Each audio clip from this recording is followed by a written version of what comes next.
So আমরা যেটা already পড়লাম, like water treatment process or মেথডে আমরা প্লেন সেডিমেন্টেশন কমপ্লিট করেছি। কারো যদি মনে না থাকে তাও আমি একটু রিকল করতেছি। প্লেন সেডিমেন্টেশনটা হলো একটা ট্রিটমেন্ট প্রসেস, যেই ট্রিটমেন্ট প্রসেস আমরা হেভিয়ার পার্টিকেলগুলা রিমুভ করি। এবং হেভিয়ার পার্টিকেলগুলা কিভাবে রিমুভ হয়? ডিউ টু গ্র্যাভিটি ফোর্স আমাদের যেগুলো লার্জার পার্টিকেল সেগুলো সেটেল করে যাচ্ছে। সরি, তার মানে দেখো, আমাদের যেগুলো specific gravity greater than one মানে কি? আমাদের পানি থেকে ভারী আর হেভিয়ার পার্টিকেল, যেগুলো পানি থেকে ভারী সেগুলো অবভিয়াসলি কি ডাউনওয়ার্ড ফোর্স কাজ করে আর গ্র্যাভিটি ফোর্স কাজ করে। সো এই গ্র্যাভিটি ফোর্স কাজ করার কারণে আমার পার্টিকেলগুলো সেটেল হয়ে যাচ্ছে এবং একটা ট্যাঙ্কে সেটেল হচ্ছে, ট্যাঙ্ক অথবা বেসিনে সেটেল হচ্ছে। এই প্রসেসটাকে আমরা বলেছিলাম হলো সেডিমেন্টেশন অর প্লেন সেডিমেন্টেশন। এখানে আমাদের হলো লার্জার পার্টিকেলগুলা গ্র্যাভিটি ফোর্সের মাধ্যমে সেটেল করে যাচ্ছে এবং নিচে একটা স্ল্যাশ ফর্মেশন করতেছে। কারণ আমরা যখন ডিজাইন করেছিলাম আমরা চারটা কম্পার্টমেন্ট দেখেছিলাম, অথবা চারটা এরিয়া দিয়ে একটা সেডিমেন্টেশন ট্যাঙ্ক তৈরি, সেটা আমরা দেখেছিলাম। এবং দেখো এই যে নিচের যে জোনটা আছে সেটাকে আমরা বলতেছি হলো স্ল্যাশ জোন, এবং এখানে লার্জার পার্টিকেলগুলা থাকতেছে। এবং আমরা সেই সেডিমেন্টেশন যে ট্যাঙ্কটা আছে প্লেন সেডিমেন্টেশন, সেটা আমরা কিভাবে ডিজাইন করে সেটা আমরা দেখেছিলাম। এবং এই রিলেটেড আমি তোমাদের বলছিলাম ম্যাথও কিন্তু আসতে পারে। সো এগুলা একটু ভালো মতো ভিডিওগুলা দেখবা যে কি কথাগুলা বলা হয়েছিল। আচ্ছা, এরপরে দেখো টিপিক্যাল সেডিমেন্টেশন ট্যাঙ্ক। আমাদের ডিফারেন্ট টাইপের সেডিমেন্টেশন ট্যাঙ্ক আছে। আমি এটার তোমাদের ডিটেলসে পড়াইনি, তোমাদের জাস্ট একবার রিডিং দিয়ে যেতে বলছিলাম কারণ জিনিসগুলো খুবই ইজি। বাট এখানে যে ফিগারগুলো আছে সেগুলো একটু শিখতে হবে। সো ফিগারগুলো হলো তুমি নেটে সার্চ দিবা, নেটে সার্চ দিলে লাইক রেক্টেঙ্গুলার প্লেন সেডিমেন্টেশনের ফিগার পাবা, দেন হলো স্কোয়ার আর সার্কুলার প্লেন সেডিমেন্টেশনের ফিগারটা পাবা। সো ওইগুলা একটু প্র্যাকটিস করবা, কারণ এখানে যেহেতু ফিগারগুলো একদম ডার্ক হয়ে আছে তোমরা এখান থেকে ভিজুয়ালাইজ করতে পারবা না। সো নেটে সার্চ দিলে কিন্তু খুব ভালো ফিগার পাবা। আমি তোমাদের একটু দেখাই দিই কিরকম ফিগারগুলো থাকতে পারে। আচ্ছা, এখানে দেখো স্ক্রিন মোটামুটি সবাই দেখতে পাচ্ছ একটা horizontal flow type or rectangular tank with longitudinal flow, একটা সেডিমেন্টেশন ট্যাঙ্কের ফিগার দেওয়া আছে। সো পরীক্ষায় যদি আসে তোমার এই ফিগারটা ড্র করতে হবে। আমার কার্সরটা একটু ভালো মতো দেখো, এটা হলো একটা রেক্টেঙ্গুলার প্লেন সেডিমেন্টেশন ট্যাঙ্ক যেখান দিয়ে আমার লঙ্গিটিউডিনাল ফ্লো হচ্ছে। এটা হলো আমাদের ইনলেট আর এটা হলো আমাদের আউটলেট। এবং এখানে দেখো দুইটা কম্পার্টমেন্ট আছে, এখান দিয়ে নিচে আমাদের স্ল্যাশটা জমা হচ্ছে। আর সিমিলারলি আরেকটা যেটা আছে সেটা হলো সার্কুলার ট্যাঙ্ক, এবং এটা রেডিয়াল ফ্লো হচ্ছে, যেহেতু সার্কুলার সো আমাদের রেডিয়ালি ফ্লো হবে। এবং এটা হলো আমাদের ইনফ্লুয়েন্ট, এটার ভিতর দিয়ে আমরা পানিটা ইন্টার করতেছে। আর এই পাশে হলো আমাদের আউটলেট, যেটা হলো আমাদের পানিটা এদিকে বের হয়ে যাচ্ছে। আর যেগুলো আমাদের স্ল্যাশ সেগুলা হলো আমাদের এই যে দেখো একটা স্ল্যাশ পাম্প থাকে, এখান দিয়ে হলো আমরা স্ল্যাশটা কালেক্ট করে ফেলে দিই। সো এখানে আমাদের ওয়াটারটা ট্রিটমেন্ট হয়ে আউটলেটে আমরা কালেক্ট করতেছি। সো এই দুইটা ফিগার একটু ভালো মতো প্র্যাকটিস করবা। ফিগারগুলো কিন্তু একটু ক্রিটিক্যাল, এখন দেখে মনে হচ্ছে ইজি, বাট পরীক্ষায় আসলে দেখা যাচ্ছে যে তুমি যদি দেখে দেখে ড্র করতে যাও তাহলে অনেক টাইম লাগবে। সো ভালো মতো একটু প্র্যাকটিস করবা যাতে কম টাইমে ইজিলি কমপ্লিট করা যায়। সো আমি তোমাদের দুইটা ফিগার দেখাই দিলাম, এই দুইটা ফিগার একটু ভালো মতো প্র্যাকটিস করবা। আর নেক্সট ক্লাসে এই দুইটা ফিগার হলো তোমরা ড্র করে সাবমিটও করবা। আমি তোমাদের অ্যাসাইনমেন্ট পোর্টটা খুলে দিব, সেখানে হলো দেখা যাবে যে দুইটা ফিগার ড্র করে সাবমিট করতেছো। তাহলে মোটামুটি আমাদের প্লেন সেডিমেন্টেশন কমপ্লিট হয়ে গেছে, এতটুকু পোর্শন পর্যন্ত আমরা করেছিলাম। এখন আমি চলে আসবো হলো সেডিমেন্টেশন উইথ কোয়াগুলেশন। এখানে দেখো আগের প্লেন সেডিমেন্টেশন আর এই সেডিমেন্টেশন দুইটা কিন্তু আলাদা জিনিস। আগেরটাই হলো আমাদের লার্জার পার্টিকেল গুলা সেটেল করে গেছে গ্র্যাভিটি ফোর্সের কারণে, আর সেডিমেন্টেশন উইথ কোয়াগুলেশন হলো আমাদের আরেকটা treatment method or process. So আমরা ফার্স্টে স্ক্রিনিং করলাম, দেন প্লেন সেডিমেন্টেশন করলাম, এখন সেডিমেন্টেশন উইথ কোয়াগুলেশন করব। এখন সেডিমেন্টেশন উইথ কোয়াগুলেশন জিনিসটা কি সেটা একটু দেখো। আমাদের যেগুলো লার্জার পার্টিকেল গুলা তো তোমার রিমুভ হয়ে গেছে। কিভাবে রিমুভ হলো? প্লেন সেডিমেন্টেশনে রিমুভ হলো, সেটেল করে যাচ্ছে গ্র্যাভিটি ফোর্সের কারণে, সেটেল করে যাচ্ছে। বাট যেগুলো লার্জার পার্টিকেল না, স্মল পার্টিকেল, সেগুলো তুমি ওয়াটার থেকে কিভাবে রিমুভ করবা? লাইক কলয়েডাল পার্টিকেল অথবা সাসপেন্ডেড পার্টিকেল, যেগুলো আমাদের টার্বিডিটি, কালার অথবা ব্যাকটেরিয়া কনজিউম করে, সেই পার্টিকেলগুলো তুমি কিভাবে রিমুভ করবা? সেই পার্টিকেলগুলা আমি রিমুভ করতে পারি কোয়াগুলেশন মেথডের মাধ্যমে।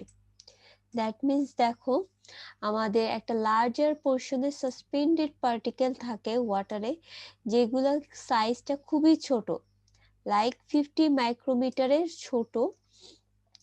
যেহেতু 50 মাইক্রোমিটারের ছোট, সো সেখানে কিন্তু আমাদের কোনো সেটেলিং ভেলোসিটি থাকে না, কারণ সেখানে সেটেল করে যাচ্ছে না পার্টিকেলগুলা, অর আমাদের থাকলেও সেটেলিং ভেলোসিটিটা খুবই কম। সেই ক্ষেত্রে আমাদের যে সেডিমেন্টেশন ট্যাঙ্কটা আছে, এই যে প্লেন সেডিমেন্টেশন আছে, সেইখানে আমাদের স্মলার পার্টিকেলগুলো রিমুভ করা খুবই ডিফিকাল্ট অর পসিবল না, একদমই ইম্পসিবল।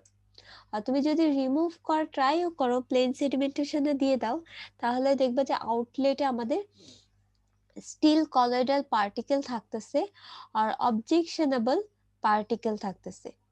সো সেই ক্ষেত্রে আমরা কি করি? সেই ক্ষেত্রে আমরা কোয়াগুলেশন করতে পারি অথবা ফ্লোকুলেশন করতে পারি। সো কোয়াগুলেশন এবং ফ্লোকুলেশনে আমাদের যে পার্টিকেল গুলো আছে, এটা হলো স্মলার পার্টিকেল। এই যে স্মলার পার্টিকেল, এই স্মলার পার্টিকেল গুলা আমাদের ফ্লক ফর্ম করবে, ফ্লক ফর্ম করে সে লার্জ পার্টিকেল হয়ে যাবে, লার্জার পার্টিকেল হবে। সো যখনই একটা ফ্লক ফর্ম করবে, একটু দেখো, ফ্লক মানে হলো অনেকগুলা পার্টিকেল একসাথে অ্যাগ্লোমেরেট হবে অথবা মানে অ্যাকুমুলেটেড হবে। সো এটা একটা পার্টিকেল, ছোট পার্টিকেল। বাট এটার সাথে আরো এরকম যখন অনেকগুলা পার্টিকেল একসাথে ফ্লক ফর্মেশন করতেছে, তখন পার্টিকেল গুলা কি বড় হয়ে যাচ্ছে সাইজে। সো এটা একটা বড় পার্টিকেল হয়ে যাচ্ছে। সো বড় পার্টিকেল একটা লার্জার পার্টিকেল যখন ফর্ম করে যাবে, তখন এটার অবভিয়াসলি কি গ্র্যাভিটি ফোর্স কাজ করবে। গ্র্যাভিটি ফোর্স কাজ করলে তখন সেটা কিন্তু ডাইরেক্ট সেটেল করে যেতে পারবে। সো এখানে সেই জিনিসটাই বলছে, দেখো আমাদের স্মলার পার্টিকেলটা টার্ন করবে হলো লার্জার পার্টিকেলে, এবং এই স্মলার পার্টিকেল গুলো কন্টেইন করতেছে লাইক কালার, টার্বিডিটি এবং ব্যাকটেরিয়া। সো যখন লার্জার পার্টিকেল অথবা ফ্লক ফর্ম করবে, তখন আস্তে আস্তে এটা প্রিসিপিটেট হয়ে যাবে অথবা এদের সেটেলিং ভেলোসিটি ইনক্রিজ হবে। সেটেলিং ভেলোসিটি মানে হলো সেটেল করে যাওয়ার সময় যে ভেলোসিটিটা গেইন করতেছে পার্টিকেল, সেটাকে আমরা বলতেছি কিন্তু সেটেলিং ভেলোসিটি। এবং যখনই সে গ্র্যাভিটি ফোর্সের কারণে নিচে পড়ে যাবে, এই যে দেখো নিচে পড়ে যাচ্ছে, তখনই কিন্তু এর সেটেলিং ভেলোসিটি ইনক্রিজড হচ্ছে, ইনক্রিজ হচ্ছে। সো সেই ক্ষেত্রে আমাদের ছোট ছোট যে পার্টিকেল গুলা ছিল, সেগুলা রিমুভ হয়ে যাচ্ছে, এবং এই যে প্রসেসটা আছে, সেটাকে আমরা বলতেছি হলো প্লেন, মানে আমরা সেডিমেন্টেশন উইথ কোয়াগুলেশন। এখন দেখো, আমাদের এই যে ছোট পার্টিকেলটা ছিল, আমি একটু আগেই দেখাইছি, এরকম ছোট কিছু পার্টিকেল ছিল। এখন এই পার্টিকেল গুলো হয় পানিতে সাসপেন্ডেড আকারে থাকতেছে অথবা কলয়েডাল আকারে পানির ভিতর থেকে যাচ্ছে। এখন এটা ফ্লক ফর্মেশন করার জন্য আমাদের কিছু এজেন্ট অ্যাড করতে হবে, যেটাকে আমরা বলতেছি হলো কোয়াগুলেন্ট।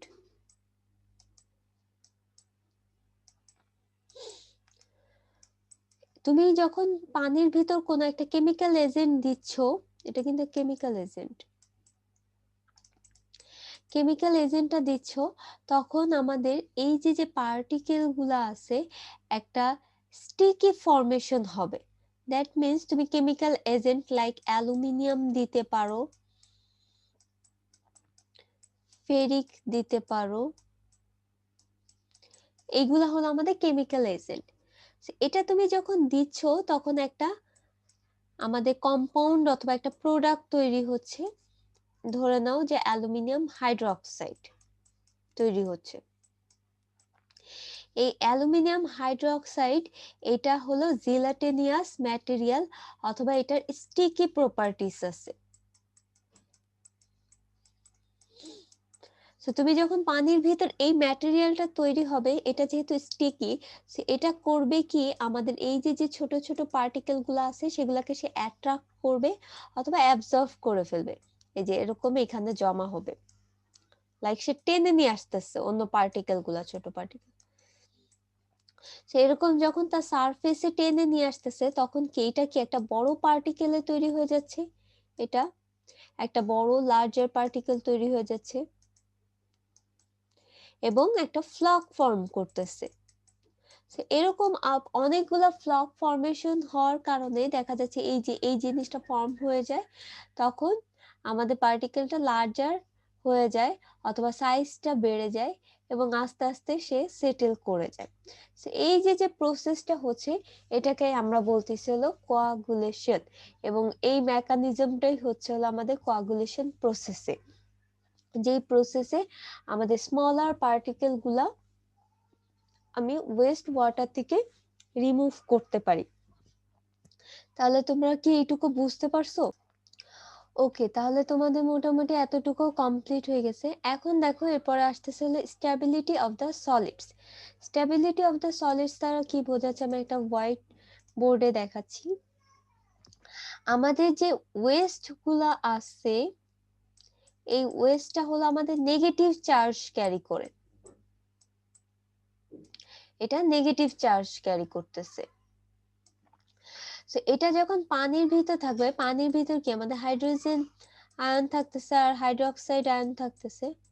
সো নেগেটিভ চার্জটা আমাদের কি কোনটাকে অ্যাটাক করতেছে? পজিটিভ চার্জকে অ্যাটাক করবে।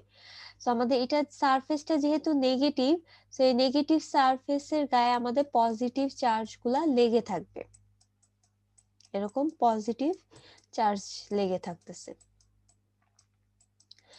এরকম পজিটিভ চার্জ গুলা লেগে থাকার কারণে অথবা কন্টাক্টে আসার কারণে একটা সারফেস লেয়ার তোমার তৈরি করতেছে।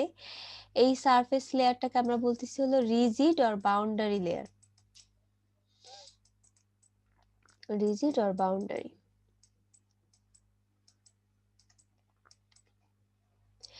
এরপরে হলো দেখা যাচ্ছে যে আমাদের আরেকটা লেয়ার ফরমেশন করে এই যে ওয়েস্টের অথবা কলয়েডাল পার্টিকেল, ছোট পার্টিকেলের বাইরে, এবং সেইখানে দেখা যাচ্ছে আমাদের পজিটিভ নেগেটিভ দুইটা চার্জই থাকতেছে,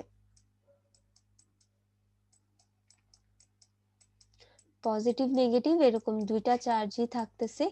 এই লেয়ারটাকে আমরা বলতেছি হলো ডিফিউশন লেয়ার অথবা ডিফিউজ লেয়ার, ডিফিউজ লেয়ার থাকতেছে।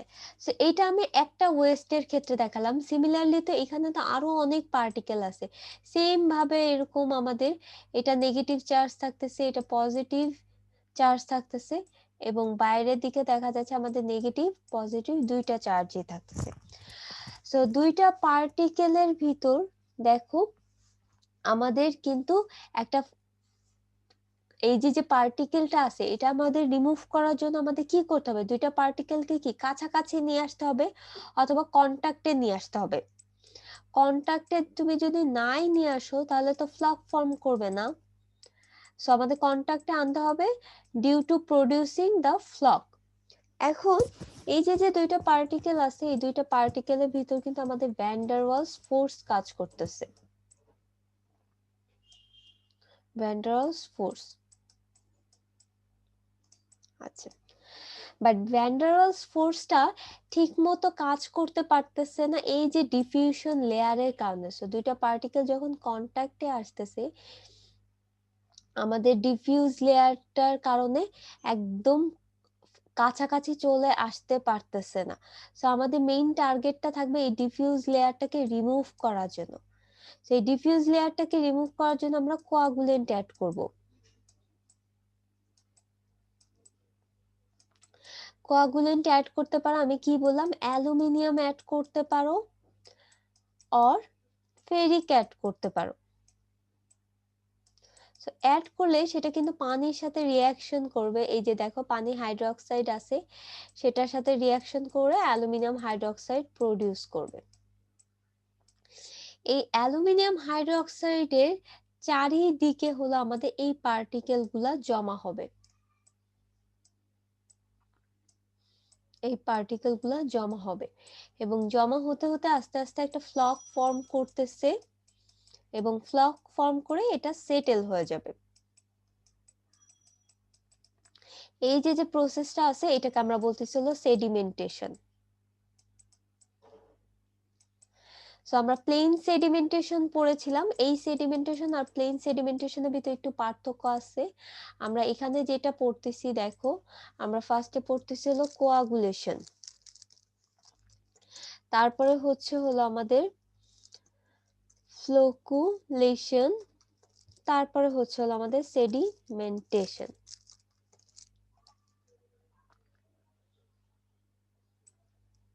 আচ্ছা, এখানে দেখো আমাদের যেটা হচ্ছে, আমাদের ফার্স্টে কোয়াগুলেশন হচ্ছে, আমরা একটা কোয়াগুলেন্ট অ্যাড করতেছি, দেন তারপর ফ্লোকুলেশন হচ্ছে, তার মানে আমাদের ফ্লক ফর্ম করতেছে, দেন তারপর আস্তে আস্তে আমাদের পার্টিকেল গুলা সেটেল হয়ে যাচ্ছে। সো প্লেন সেডিমেন্টেশনে আমাদের লার্জার পার্টিকেল রিমুভ হচ্ছে, আর এখানে যে সেডিমেন্টেশন গুলো আছে সেগুলো আমাদের ফ্লক পার্টিকেল গুলা রিমুভ হচ্ছে এবং এগুলা কিন্তু ছোট ছোট পার্টিকেল ফ্লক ফর্ম করার কারণে বড় হচ্ছে দেখে পার্টিকেল গুলা রিমুভ হয়ে যাচ্ছে। তাহলে আমরা বুঝতে পারলাম যে কিভাবে আমাদের প্লেন সেডিমেন্টেশনে আমাদের সরি আমাদের কোয়াগুলেশন প্রসেসে আমাদের সলিডটা ফার্স্টে কিভাবে স্টেবিলাইজড হচ্ছে, দেন তারপরে কিভাবে ডিস্টেবিলাইজড হয়ে যাচ্ছে। এখন দেখো আমাদের এই যে যে লেয়ারটা আছে রিজিড আর বাউন্ডারি যে লেয়ার, এখানে কি একটা পটেনশিয়াল ড্রপ হচ্ছে। সিমিলারলি আমাদের ডিফিউজ লেয়ারে কি একটা পটেনশিয়াল ড্রপ হচ্ছে, এরকম কিন্তু পটেনশিয়াল ড্রপ হচ্ছে।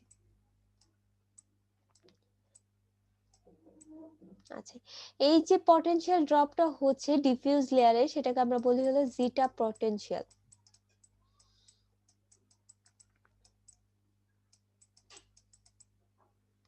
তো এই জিটা পটেনশিয়াল ড্রপটা যেটা আছে সেটা বাড়ানোর জন্যই কিন্তু আমরা কোয়াগুলেন্টটা অ্যাড করি।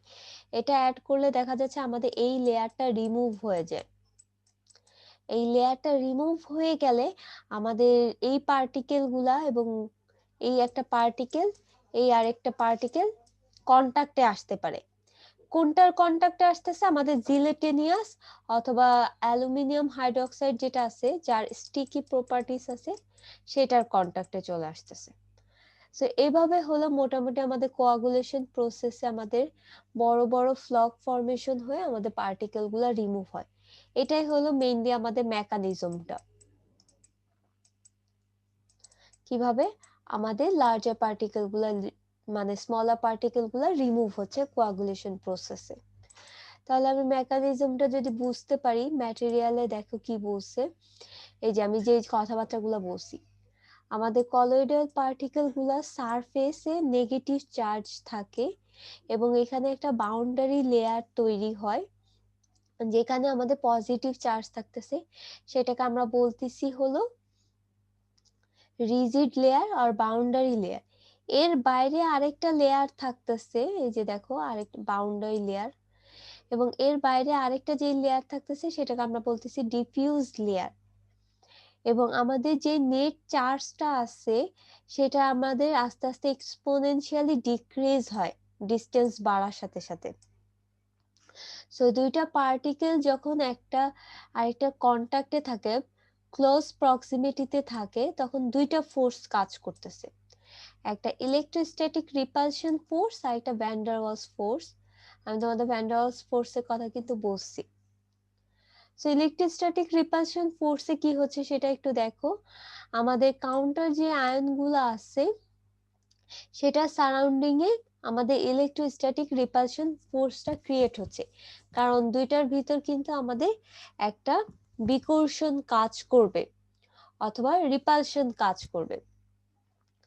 এবং এই যে যে ডিফিউজ হচ্ছে, যে ডিফিউজ করতেছে, the counter ion atmospheres begin to interfere and cause the particles to রিপালসড।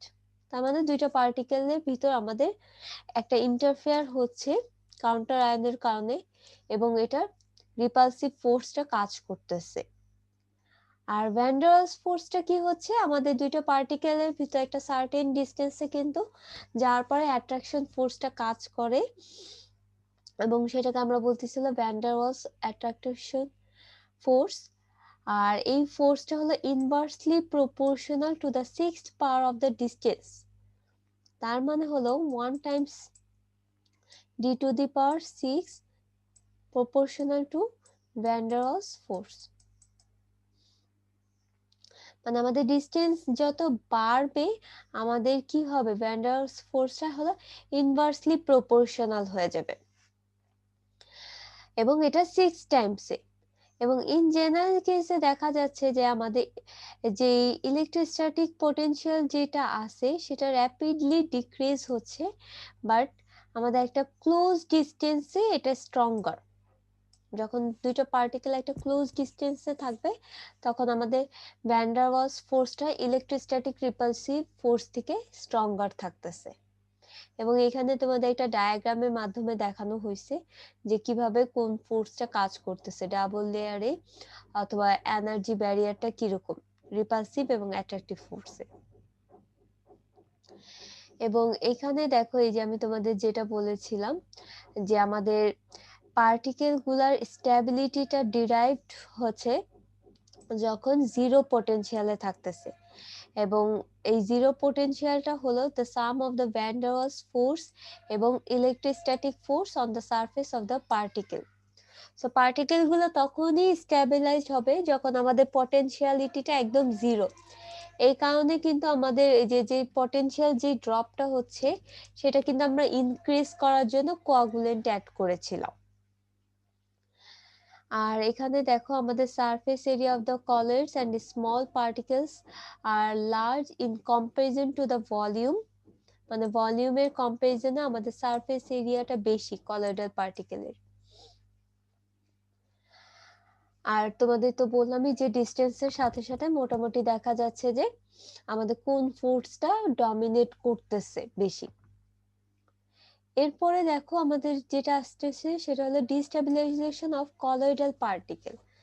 So colloidal পার্টিকেলে আমাদের ডিস্টেবিলাইজেশনটা কিভাবে হচ্ছে, একটা আয়নিক লেয়ার কম্প্রেশন, আর এটা হলো অ্যাবজর্পশন এবং charge neutralisation. So ionic layer কম্প্রেশনটা আমি তোমাদের বলছি যে ভ্যান ডার ওয়ালস ফোর্সটা আমাদের প্রিডমিনেট করবে। আর অ্যাবজর্পশনের ক্ষেত্রে দেখো আমরা কোয়াগুলেন্ট অ্যাড করেছিলাম, এই কোয়াগুলেন্টটা করবে হলো আমাদের অ্যাবজর্ব করবে। অ্যাবজর্ব করতেছে কি, আমাদের ওয়েস্টটাকে অ্যাবজর্ব করতেছে অথবা কলয়েডাল পার্টিকেলকে অ্যাবজর্ব করতেছে, এবং অ্যাবজর্ব করে লার্জার পার্টিকেল ফর্ম করতেছে এবং আস্তে আস্তে সে সেটেল হয়ে যাচ্ছে। সো তোমরা এই দুইটা প্যারা একবার রিডিং দিলেই বুঝতে পারবে আমি যা বলছি সেখানে এই কথাবার্তাগুলোই বলা আছে। আমরা অ্যালুমিনিয়াম অ্যাড করতে পারি, এছাড়া আরো অন্যান্য ম্যাটেরিয়ালও ইউজ করতে পারি। তাহলে মোটামুটি আমরা কলয়েডাল পার্টিকেলের স্টেবিলাইজেশন এবং ডিস্টেবিলাইজেশন জিনিসটা বুঝতে পারছি। এরপরে আসা হলো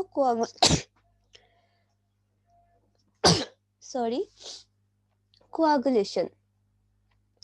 কোয়াগুলেশন আমরা মাত্রই কিন্তু পড়ছি যে একটা ট্রিটমেন্ট প্রসেস, যে ট্রিটমেন্ট প্রসেসে হলো আমরা একটা কোয়াগুলেন্ট অ্যাড করতেছি, এবং তুমি যখন অ্যাড করতেছো তখন কিন্তু আমাদের র্যাপিড অ্যাজিটেশন হচ্ছে অথবা র্যাপিড মিক্সিং হচ্ছে।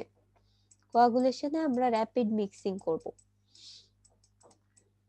সো র্যাপিড মিক্সিং এর কারণে আমাদের যে কলয়েডাল পার্টিকেল গুলো আছে সেগুলো ডিস্টেবিলাইজড হয়ে যাবে এবং আমাদের অন্য পার্টিকেলের কন্টাক্টে চলে আসবে। আর ফ্লোকুলেশনে দেখো আমাদের যে পার্টিকেল গুলো ডিস্টেবিলাইজড হয়ে গেল সেটা একটা লার্জার ইউনিট ফর্ম করতেছে, এখানে আমাদের স্লো মিক্সিং হবে। সো ফার্স্টে আমরা র্যাপিড মিক্সিংটা কেন করি? তুমি এজেন্টটা দিলা, এই যে দেখো এটা পানি, এটার ভিতরে এজেন্টটা দিলা, তারপরে কি এটা তো মিক্সড করতে হবে যাতে পুরো পানির সাথে মিক্সিংটা ভালো মতো হয়, দ্যাটস আমরা ফার্স্টে র্যাপিড মিক্সিং করব। সো র্যাপিড মিক্সিং যখন হয়ে যাবে দেন তারপরে আস্তে আস্তে আমরা স্লো মিক্সিং করব। তখনও যদি আমরা র্যাপিড মিক্সিং করি তাহলে কিন্তু আমাদের ফ্লক ফর্ম করবে না। সো আস্তে আস্তে আমরা স্লো মিক্সিং করব যাতে আমাদের ফ্লকটা ফর্ম করে, এই যে দেখো। এবং যখনই ফ্লক ফর্ম করে যাবে তখন আমাদের গুড সেটেলিং ক্যারেক্টারিস্টিক্স থাকবে, দ্যাট মিন্স সেটেল হয়ে যাবে। আর এখানে দেখো আমাদের অ্যাবজর্ব হয়ে যাচ্ছে কিন্তু সাসপেন্ডেড পার্টিকেল, এখানে যে পার্টিকেল গুলো আছে সেগুলো আমাদের অ্যাবজর্ব করতেছে এই অ্যালুমিনিয়াম, যেহেতু আমরা অ্যালুমিনিয়াম কোয়াগুলেন্টটা অ্যাড করতেছি। তাহলে মোটামুটি আমরা কোয়াগুলেশন এবং ফ্লোকুলেশন বুঝতে পারছি। এরপরে দেখো কোয়াগুলেন্টটা আছে, আমরা কেমিক্যাল এজেন্ট অ্যাড করতে পারি লাইক অ্যালুমিনিয়াম অথবা অ্যালুমিনিয়াম সালফেট অথবা ফেরিক ক্লোরাইড অথবা ফেরিক সালফেট। সো কেমিক্যাল রিঅ্যাকশনটা কি হচ্ছে একটু দেখো, অ্যালাম এটা 18H2O হতে পারে, কার্বনেটের সাথে বাইকার্বনেটের সাথে রিঅ্যাকশন করবে এবং ক্যালসিয়াম বাইকার্বনেটের সাথে রিঅ্যাকশন করে অ্যালুমিনিয়াম হাইড্রোক্সাইড প্রডিউস করতেছে এবং ক্যালসিয়াম সালফেট প্রডিউস করতেছে। এটা হলো তোমার পার্মানেন্ট হার্ডনেস দিচ্ছে। আর এরপরে যেটা দিচ্ছে এটা হলো আমাদের স্টিকি প্রপার্টিজ তৈরি করতেছে অথবা জিলাটিনিয়াস ম্যাটেরিয়াল, এবং এটা হলো মেইনলি আমাদের অ্যাবজর্ব করবে, এই যে মাত্র আমরা দেখে আসলাম যে অ্যাবজর্ব করতেছে, এখানে তোমাদের এই যে অ্যাবজর্পশন ছিল। সো এটা যখন প্রডিউস হচ্ছে এই পার্টিকেল গুলো এরকম অ্যাবজর্ব করে নিবে এবং আস্তে আস্তে সে সেটেল হয়ে যাবে। সো এখানে দেখো একটা জিনিস বলা আছে, আমাদের এখানে পার্মানেন্ট হার্ডনেস প্রডিউস হচ্ছে ক্যালসিয়াম সালফেনেটে, আর যেহেতু এখানে বাইকার্বনেট আছে that means alkalinity, so obviously pH এর কিন্তু একটা ইফেক্ট আছে। এবং আমরা যখন তোমাদেরকে পড়াইছিলাম যে অ্যালকালিনিটি, তখনও কিন্তু এখানে বলছিলাম যে কোয়াগুলেশনে অ্যালকালিনিটি একটা ইম্পর্টেন্ট রোল প্লে করে।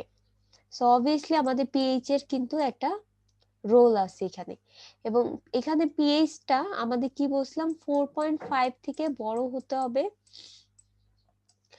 আর 8.3 থেকে ছোট হতে হবে। সো এই পিএইচ রেঞ্জের ভিতর আমাদের যে কার্বনেটটা আছে সেটা অনেক ভালো রেজাল্ট দিবে, এবং দেখা যাচ্ছে যে এটা 6.5 থেকে 8.5 এর ভিতর অথবা 8.3 এর ভিতর একটা ভালো রেজাল্ট আমরা পেতে পারি। সো আমাদের পিএইচটা যদি এই রেঞ্জে থাকে তাহলে সেটা আমাদের অ্যালামের সাথে রিঅ্যাকশন করবে, অ্যালুমিনিয়াম হাইড্রোক্সাইড প্রডিউস করবে এবং ক্যালসিয়াম সালফেট প্রডিউস করবে, এবং এই পিএইচ এর ভিতর দেখা যাচ্ছে আমাদের এই যে রিমুভাল অফ কালার এবং টার্বিডিটিটা খুব ভালো হয়। সো আমাদের এই কারণে পিএইচটা মেইনটেইন করতে হবে। এবং অনেক সময় দেখা যাচ্ছে আমাদের যে ওয়াটারটা আছে সেখানে কিন্তু সাফিসিয়েন্ট অ্যালকালিনিটি নাও থাকতে পারে। সো সেই ক্ষেত্রে আমরা কি করি, এক্সট্রা অ্যালকালিনিটি প্রোভাইড করে দিই লাইক লাইম প্রোভাইড করি আর ক্যালসিয়াম হাইড্রোক্সাইড আর সোডিয়াম কার্বনেট প্রোভাইড করে দিই যাতে এই রিঅ্যাকশনটা কমপ্লিট হয়। সো এই রিঅ্যাকশনটা তখনই ইফেক্টিভ হবে যখন আমাদের এরকম জেলাটিনিয়াস ম্যাটেরিয়াল তৈরি হবে। সো এটা আমাকে ইনশিওর করে দিতে হবে। তো আমি কেমিক্যাল রিঅ্যাকশনটা বুঝতে পারলাম। সিমিলারলি ফেরাসের ক্ষেত্রেও কি হবে, ফেরিকের ক্ষেত্রেও ফেরিক হাইড্রোক্সাইড তৈরি হবে, সেম রিঅ্যাকশন, এবং এটাও জিলাটিনিয়াস ম্যাটেরিয়াল। তারপর ফেরিকের ক্ষেত্রে ফেরিক ক্লোরাইড তৈরি হবে, এই যে এরকম এটা ছিল, এটা সেম ভাবে এটাতে কনভার্ট হয়ে যাবে, এটা ছিল এটা সেম ভাবে এখানে কনভার্ট হয়ে যাবে। সো কনভার্ট হয়ে গেলে আমাদের এই রিঅ্যাকশনের মাধ্যমে এই ম্যাটেরিয়ালটা তৈরি হয়। আর এখানে দেখো আরেকটা কথা বলা আছে, আমাদের দেখা যাচ্ছে যে আয়রনের যে কোয়াগুলেন্টটা আছে সেটা থেকে আমাদের অ্যালুমিনিয়াম কোয়াগুলেন্টটা বেশি ইফেক্টিভ এবং সার্টেন পিএইচ রেঞ্জে, এবং এই কোয়াগুলেন্টটা আমাদের খুব বেশি ইফেক্টিভ হচ্ছে কালার এবং টার্বিডিটি রিমুভালে। আমি যদি দুইটার ভিতর কম্পারিজন করি, আমাদের অ্যালাম কোয়াগুলেন্টটা বেশি ইফেক্টিভ। এখন দেখো তুমি যে পানির ভিতর কোয়াগুলেন্টটা অ্যাড করতেছো, কতটুকু কোয়াগুলেন্ট অ্যাড করবা অথবা কত ডোজ দিবা, সেটা আমরা করতে পারি জার টেস্টের মাধ্যমে। তোমার অনেকগুলা জার থাকবে এরকম, তো তুমি এটার ভিতর ডোজ দিবা অ্যালাম, দেওয়ার পরে দেখবা যে কোনটায় টার্বিডিটি বেশি রিমুভ হচ্ছে। যেটা টার্বিডিটি বেশি রিমুভ হচ্ছে ওটাই হলো অপটিমাম ডোজ ফর কোয়াগুলেন্ট, এবং এটা আমরা জার টেস্টের মাধ্যমে করে থাকি। তাহলে মোটামুটি এই ছিল আমাদের কোয়াগুলেন্ট এবং কোয়াগুলেন্ট প্রসেস অথবা মেকানিজমটা। এরপরে দেখো আমাদের মিক্সিং বেসিন আছে।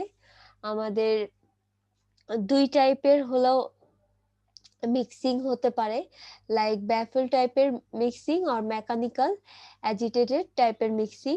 আর ব্যাফেল টাইপের মিক্সিং এর ভিতর আবার দুই টাইপের ব্যাফেল আছে, একটা রাউন্ড আর একটা ওভারফ্লো ব্যাফেল। এই যে দেখো, এটা হলো আমাদের একটা ট্যাঙ্ক, এরকম আমাদের কিছু ব্যাফেল থাকে হরিজন্টালি প্লেস অথবা ভার্টিক্যালি প্লেস, এবং পানিটা এই যে দেখো ইনলেট দিয়ে প্রবেশ করতেছে, এবং এই ব্যাফেল গুলা কিন্তু এরকম আস্তে আস্তে রোটেট করতে থাকে, এই যে এরকম থাকে, এরকম রোটেট করতে থাকে। সো পানি এই দিক দিয়ে পাস হতে হতে হতে হতে আস্তে আস্তে এই আউটলেট দিয়ে আমাদের পৌঁছায়, এবং এর মাঝখানে আমরা কোয়াগুলেন্ট অ্যাড করে দিচ্ছি, এবং এগুলা হলো এক একটা চ্যানেল, এই যে এগুলা এক একটা চ্যানেল, আর এই মেম্বার গুলো হলো এক একটা বাফেল।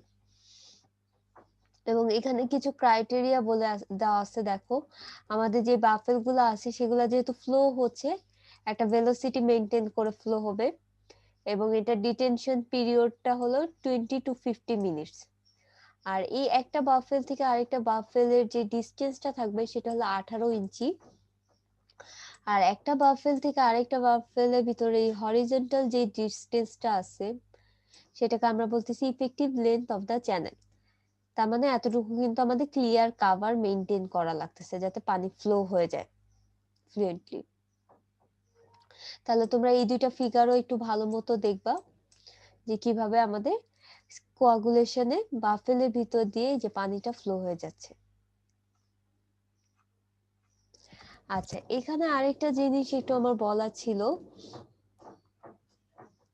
আমাদের যখন মানে কোয়াগুলেন্টটা আমরা যখন অ্যাড করতেছি তখন হলো এই যে ইনলেট দিয়ে তো পানি প্রবেশ করতেছে এবং পানিটা কিন্তু আস্তে আস্তে এদিক দিয়ে যাচ্ছে, এবং যাওয়ার সময় দেখা যাচ্ছে যে আমরা যখন মিক্সিংটা করব পানিতে, তো আমরা যখন কোয়াগুলেন্টটা অ্যাড করতেছি ফার্স্টে আমরা র্যাপিড মিক্সিং করব, করার পরে আস্তে আস্তে আমরা স্লো মিক্সিং করব। আমি যদি তোমাদের একটু ভিডিওটা দেখাই তাহলে বুঝতে পারবা। আচ্ছা, এই যে দেখো, এটা হলো আমাদের একটা মিক্সার থাকে এবং এটার ভিতর দিয়ে হলো আমাদের ইনলেট যাচ্ছে, এবং এই মিক্সারটা কিন্তু একটা সার্টেন ভেলোসিটিতে মিক্স করতে হেল্প করে। এই যে দেখো ফিগারটা, এটা দেখলে এরকম কিছুটা ঘুরতে থাকে। সো রোটেট করতে থাকলে ফার্স্টে আমরা খুবই র্যাপিড মিক্সিং করব, মিক্স হয়ে গেলে আস্তে আস্তে আমাদের মিক্সিংটা কমে যাবে, সেকেন্ড স্টেজে আমাদের স্লো মিক্সিং হবে এবং ফ্লোকুলেশন হবে, এবং থার্ড স্টেজে দেখা যাচ্ছে আমাদের যে ডিসলভড এয়ারটা আছে সেটা হলো ফ্লোটেশন আকারে থাকতেছে, এবং আউটলেট দিয়ে হলো আমরা এই যে দেখো আমরা ক্ল্যারিফাইড ওয়াটারটা কালেক্ট করতেছি এখানে, এবং এখানে কিন্তু আমাদের কিছুটা পিওর ওয়াটার কালেক্ট হচ্ছে, কারণ এর মাঝখানে হলো আমাদের যে পার্টিকেল গুলো আছে সেগুলো হলো ফ্লক ফর্ম করে সেটেল করে যাবে। তাহলে এই ছিল মোটামুটি এখন আমাদের ট্রিটমেন্ট প্রসেস আর মেথড। এখন তোমাদের আমি একটা কথা বলছিলাম, লাইক হলো আমরা যখন টার্বিডিটি টেস্ট পড়াইছিলাম, সো সেখানে কিন্তু আমি তোমাদেরকে বলছিলাম যে ফিল্ট্রেশন এবং ডিসইনফেকশনে আমরা কিন্তু ডাইরেক্ট টার্বিডিটি অথবা টার্বিড ওয়াটার ইউজ করতে পারি না, কারণ দেখো, ফার্স্টে আমাদের কি হলো, আমরা স্ক্রিনিং করলাম। স্ক্রিনিং এ আমাদের যেগুলো একদম বড় পার্টিকেল সেগুলো আমাদের রিমুভ হলো। তারপরে আমরা কি করতেছি, প্লেন সেডিমেন্টেশন করতেছি। প্লেন সেডিমেন্টেশনেও আমাদের পার্টিকেল গুলো যেগুলোর স্পেসিফিক গ্র্যাভিটি 1 সেগুলো রিমুভ হচ্ছে। দেন তারপর আমরা কি করতেছি, কোয়াগুলেশন এন্ড ফ্লোকুলেশন। এখানে কিন্তু আমাদের ছোট পার্টিকেল গুলা রিমুভ হচ্ছে। সো তুমি যদি স্টেপ ওয়াইজ না এসে ডাইরেক্ট যদি তুমি কোয়াগুলেশন অথবা ফিল্ট্রেশনে তুমি যদি দিয়ে দাও, তাহলে কিন্তু আমাদের এই যে রিমুভালটা ঠিক মতো হবে না। আমাদের যে কোয়াগুলেন্টটা আছে সেটা ঠিক মতো কাজ করবে না। সো এই কারণে দেখা যাচ্ছে যে আমাদের ফিল্ট্রেশন এবং ডিসইনফেকশনটা তখন ইফেক্টিভ হয় না। এরপরে আমরা যেটা করব, দেখো পরের স্টেপটা কিন্তু আমাদের ফিল্ট্রেশন। সো এখানে তো তোমার কিছু পার্টিকেল রিমুভ হলোই, এরপরে আরো যে পার্টিকেল গুলো থেকে যাচ্ছে অথবা ওয়েস্ট থেকে যাচ্ছে সেগুলো আমরা রিমুভ করব হলো ফিল্ট্রেশন। দ্যাটস ওয়াই আমি তোমাদেরকে বলেছিলাম অথবা তোমাদের ম্যাটেরিয়ালে বলা ছিল যে আমাদের ওয়েস্ট যে ওয়াটারটা আছে ডাইরেক্ট আমরা ফিল্ট্রেশনে পাঠাবো না। আমাদের ফার্স্টে স্ক্রিনিং করতে হবে, সেডিমেন্টেশন করতে হবে, কোয়াগুলেশন করতে হবে, দেন তারপর আমরা ফিল্ট্রেশনে করতে হবে। আদারওয়াইজ আমাদের মেকানিজমটা ঠিকমতো ইফেক্টিভ হবে না। তাহলে তোমাদের এতটুকু পোর্শন পর্যন্ত আমি আজকে রাখতেছি।